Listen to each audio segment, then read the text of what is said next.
Hi అండి. Welcome to Sri thoughts. ఈరోజైతే నేను మీ ముందుకి మరొక ఇన్ఫర్మేటివ్ వీడియోతోటైతే వచ్చేసాను. స్నానం ఎలా చేస్తే అదృష్టమనేది పెరిగి సంపద చేకూరుతుంది అనే ఆసక్తికరమైన విషయాల గురించి మనం ఈ వీడియోలో తెలుసుకుందాము. దానికన్నా ముందుగా మీ అందరికీ చిన్న రిక్వెస్ట్ అండి. మీరు మొదటిసారిగా మా ఛానల్ని చూస్తున్నట్లయితే సబ్స్క్రైబ్ చేసుకుని పక్కనే ఉన్న బెల్ ఐకాన్ యాక్టివేట్ చేసినట్లయితే ఫర్దర్ నోటిఫికేషన్స్ అన్నీ కూడా మీకు అందుతాయి. మీకు ఈ వీడియో నచ్చినట్లయితే తప్పకుండా చిన్న లైక్ ఇవ్వటం మాత్రం మర్చిపోవద్దు. ఇప్పుడైతే మనం వీడియోలోకి వెళ్ళిపోదాము. ప్రతి ఒక్కరూ కూడా ప్రతిరోజు స్నానం చేస్తూనే ఉంటారు. కొందరు మత విశ్వాసాలకు అత్యంత ప్రాధాన్యతను ఇస్తూ ఉంటారు. అందరూ కూడాను కుటుంబ క్షేమం కోసం పూజలు, వ్రతాలు, నోములు ఆచరిస్తూ ఉంటారు. ప్రతి ఒక్కరూ అదృష్టాన్ని కోరుకుంటూ ఉంటారు. తమ జీవితంలో ఎప్పుడూ కూడా కావలసినవి జరగాలని ఆశిస్తూ ఉంటారు. తక్కువ సమయంలో అదృష్టాన్ని పొందాలంటే స్నానం చేసేటప్పుడు కొన్ని శక్తివంతమైన వస్తువులను నీటిలో కలుపుకొని స్నానం చేస్తే అదృష్టం మీ వెంటే ఉంటుందని జ్యోతిష శాస్త్రం చెబుతుంది.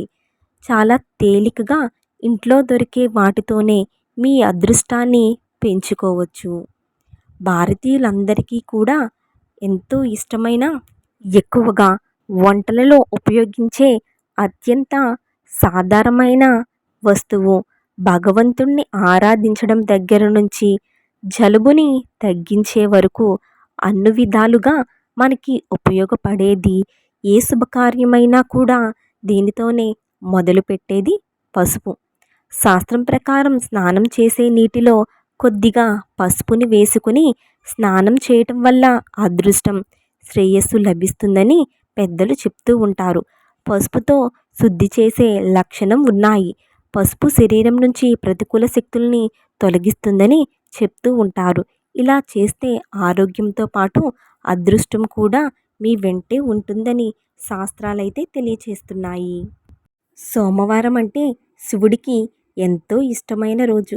కాబట్టి ఈ రోజు మనం చేసే ప్రతి పనిలో కూడా విజయాన్ని సాధించాలి అని అంటే, అదేవిధంగా మనం చేసే పనిలో శివుడి యొక్క అనుగ్రహం పొందాలి అని అనుకుంటే ప్రతి సోమవారం స్నానం చేసే నీటిలో గంధం కొద్దిగా వేసుకొని స్నానం చేస్తే శివుని అనుగ్రహం వల్ల మనం చేసే పనులు అన్నిట్లో కూడా విజయం లభిస్తుందని శాస్త్రాలు తెలియచేస్తున్నాయి. కొంతమంది జాతకాలలో దోషాలు ఉండడం వల్ల ఎన్నో ఇబ్బందులనేవి ఎదుర్కొంటూ ఉంటారు. అలాంటి వారు బుధవారం రోజున స్నానం చేసే నీటిలో గరికని వేసుకొని స్నానం చేస్తే జాతకంలో ఉండే దోషాలన్నీ కూడా తొలగిపోయి సుఖ సంతోషాలతో జీవిస్తూ ఉంటారు. అంతేకాదండి, ఈ విధంగా గరికను నీటిలో వేసుకుని స్నానం చేయడం వల్ల రుణ సంబంధమైన ఇబ్బందులు ఏవైనా ఉంటే అవన్నీ కూడా తొలగిపోతాయి. చేసిన అప్పులు తీరిపోవడంతో పాటు ఎవరి వద్దనైనా సరే మనం ధనం ఉండిపోయింది, ఆ ధనం చేతికి తిరిగి రావడం లేదు అని ఇబ్బంది పడేవారు తప్పకుండా 7 బుధవారాలు ఈ విధంగా గరికను నీటిలో కలుపుకొని స్నానం చేసినట్లయితే ఇటువంటి ఇబ్బందులన్నీ కూడా తొలగిపోతాయని జ్యోతిష శాస్త్రం అయితే మనకి తెలియచేస్తుంది. గులాబీ రేకులు ఆనందానికి మరియు సకల సంపదలకు గుర్తు.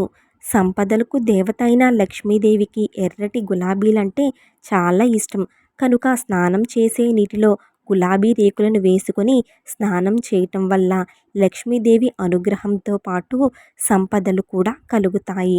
అలాగే ఒత్తిడి తగ్గించి మానసిక స్థితిని మెరుగుపరుస్తుంది. మనసుకి ఎంతో హాయిని కూడా కలుగు చేస్తుంది.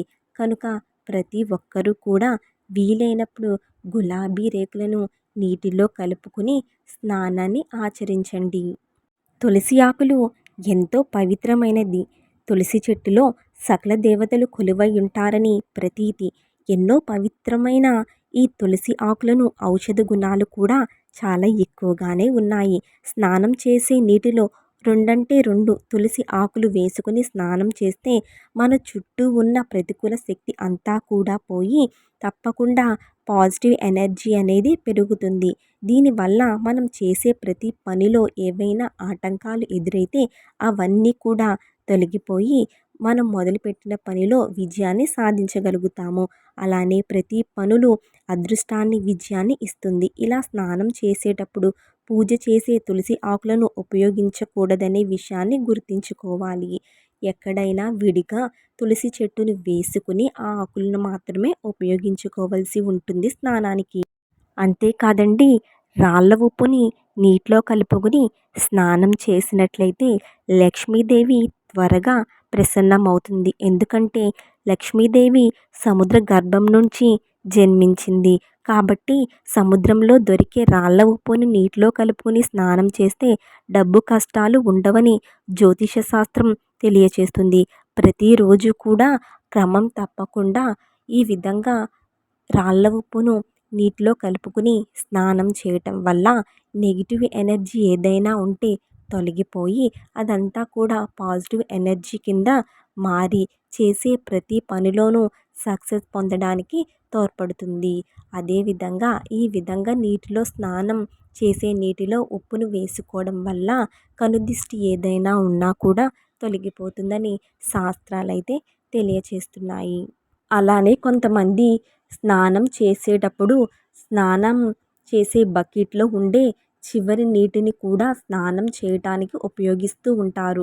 ఇలా ఉపయోగించకూడదండి. ఇలా ఉపయోగించినట్లయితే పేదరికం అనేది ఏర్పడుతుంది.